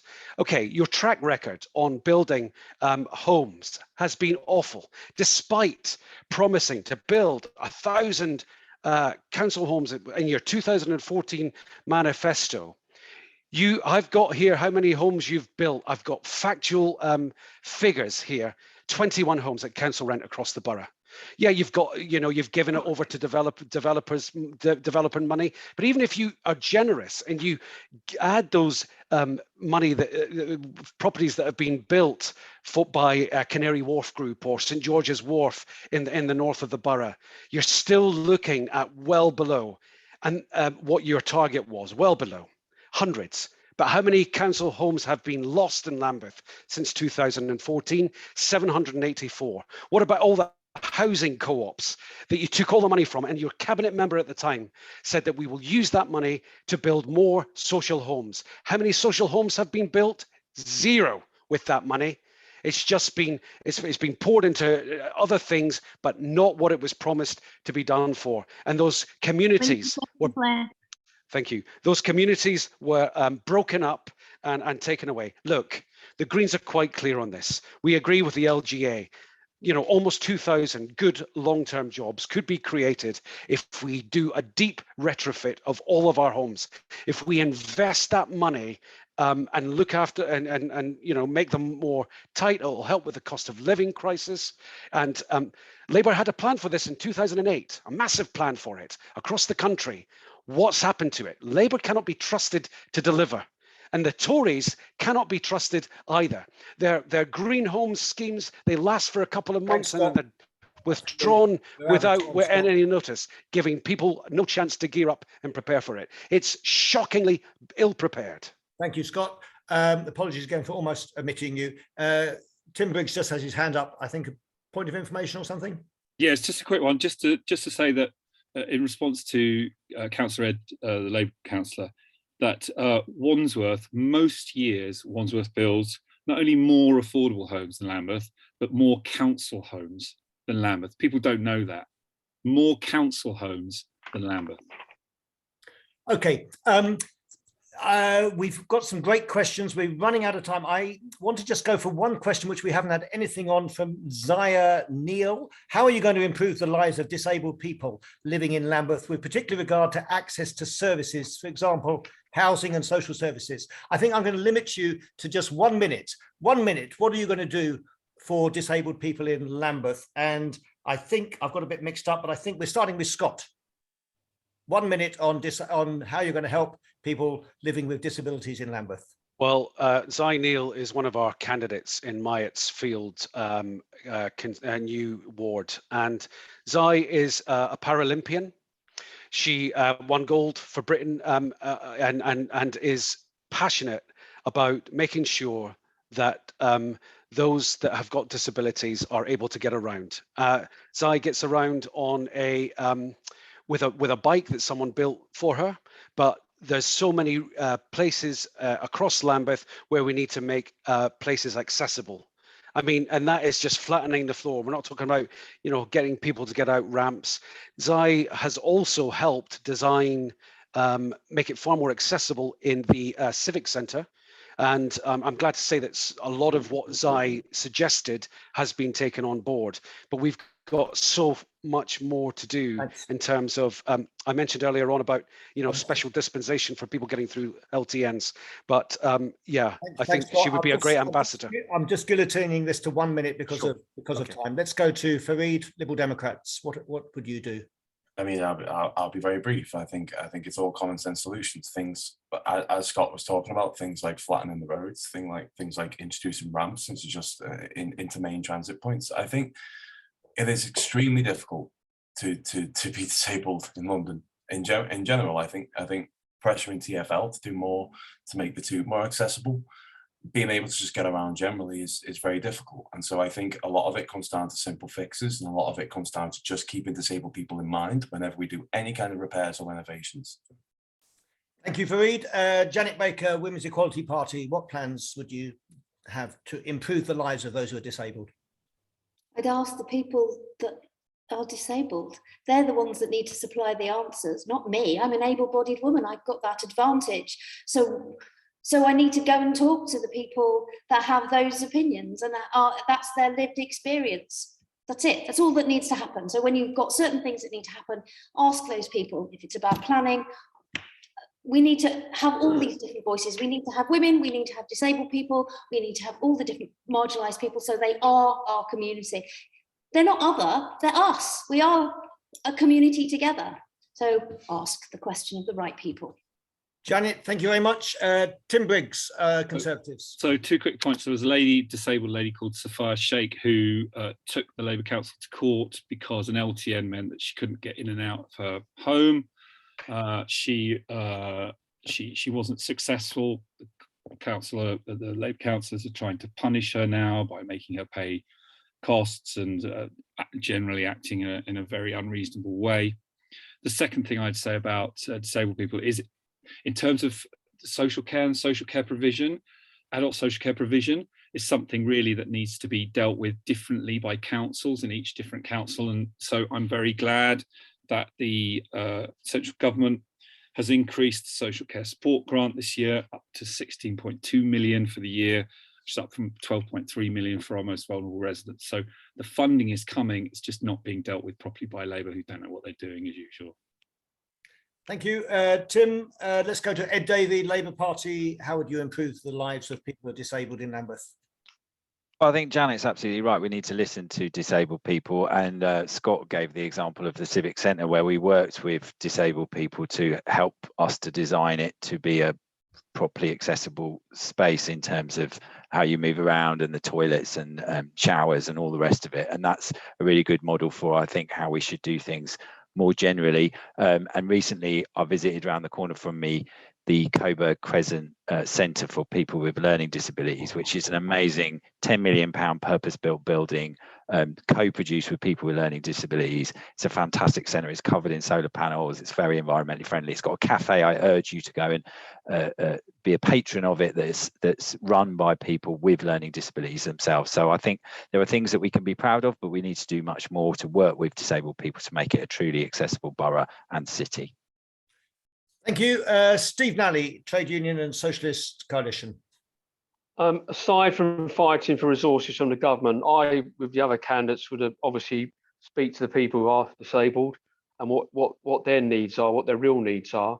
One idea that we discussed in the Lambeth TUSC meeting was the idea of having an accessible community hubs in every single locality, like in Kennington, Oval, Vauxhall, Brixton, Tulsa, West Norwood, etc., where people come along. All members of the community could use them for activities, advice, entertainment, sports, things like that. You know, it'd be a big outlay in terms of money, but I think it would actually bring people in the community together, and people will be sharing the space, different spaces, and that's a resource we thought will be very useful for every single community. And obviously, in terms of housing, consulting people over housing, what kind of homes do they want? If they have disabilities, remembering that many people who are fit and able, like me, who can walk around at the moment, and the Women's Equality Party, we may become disabled through an accident or for illness. So it's something that visits vast amounts of people during the course of their life, and therefore it's an issue that needs to be addressed urgently with these hubs and with proper affordable housing across the borough for people with all abilities, in particular people with disabilities. Thank you, Steve. Let me thank everybody who put in the questions. There's some great questions there. There was obviously quite a bit of overlap, quite a lot on housing. I think we gave quite a good bit of time to different aspects of housing. I apologize if we didn't get to your question, but I think even your putting the question up will have made the candidates aware of the issues, aware of the things that voters are thinking about.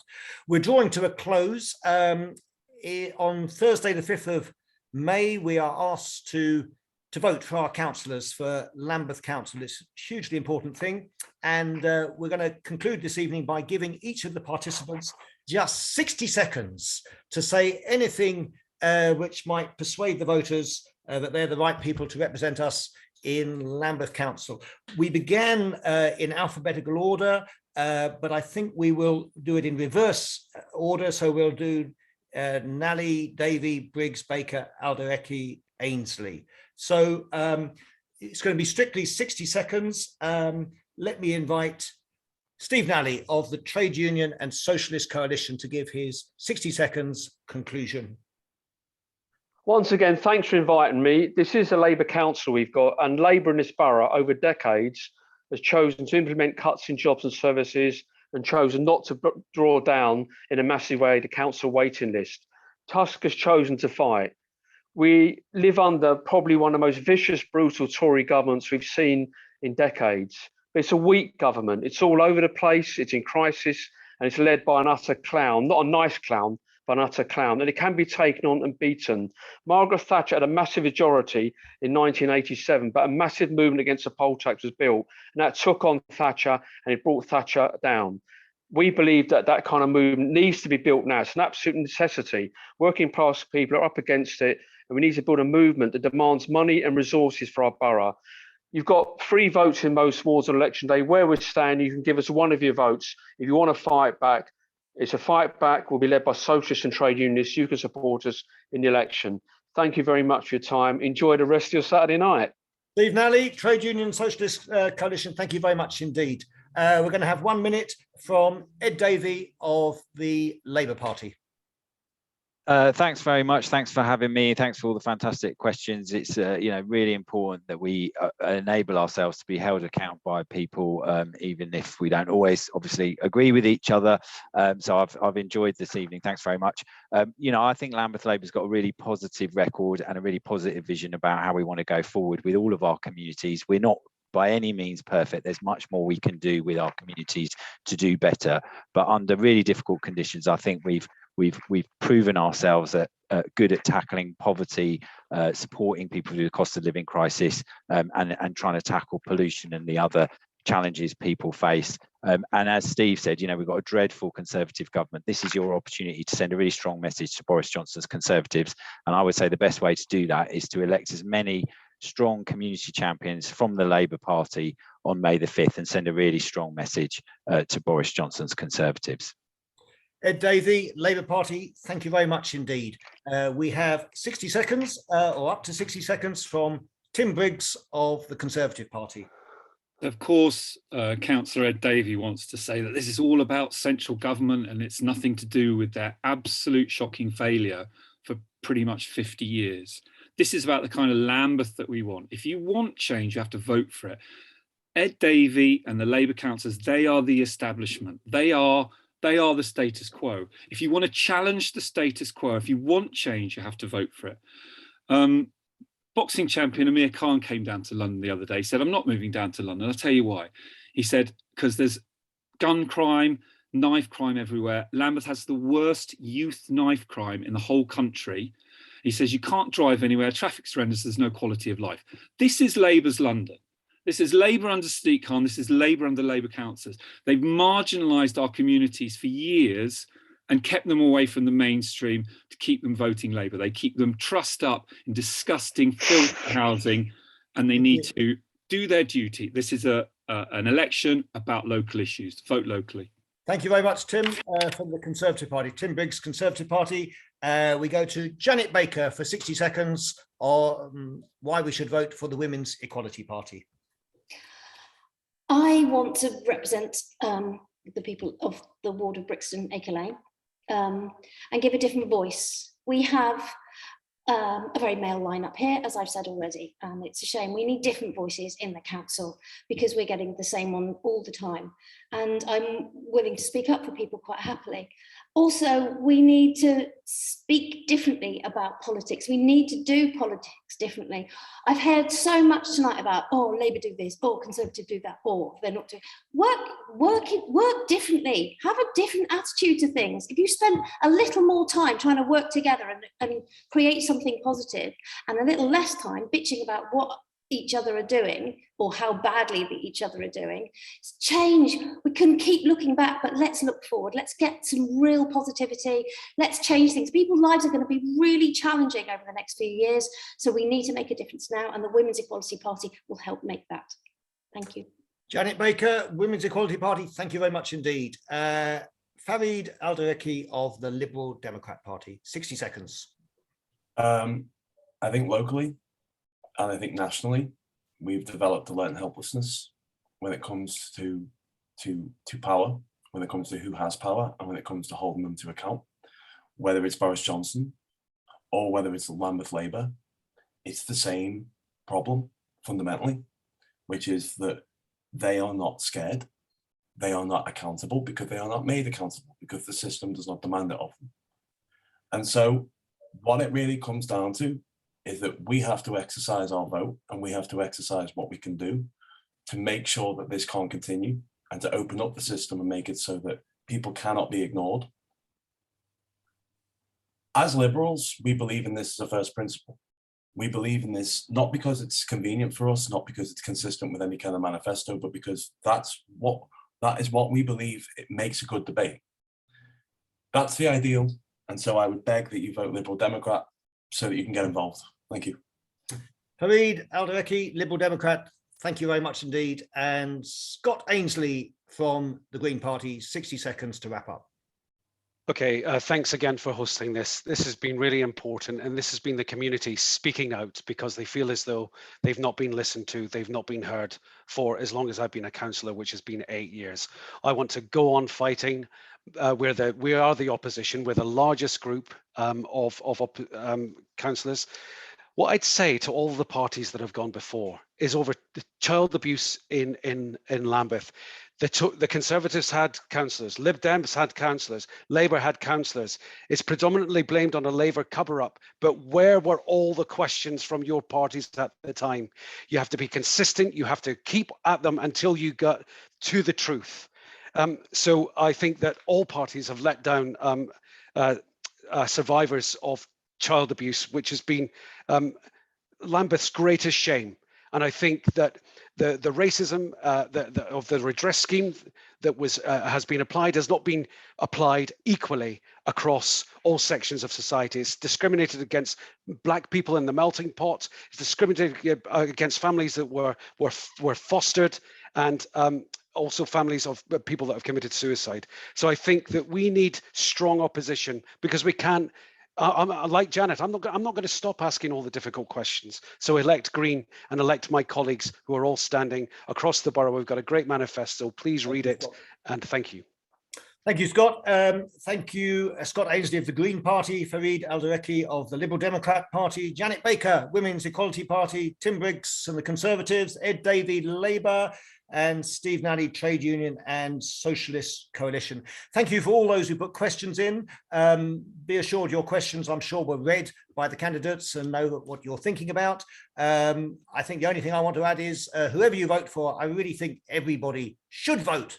Go out and vote, go out and participate and encourage other people, but particularly, I think, encourage young people to exercise their democratic right and responsibility to vote. Candidates, thank you very much. Best wishes to you all in your campaigns, and best wishes to those of you who are elected.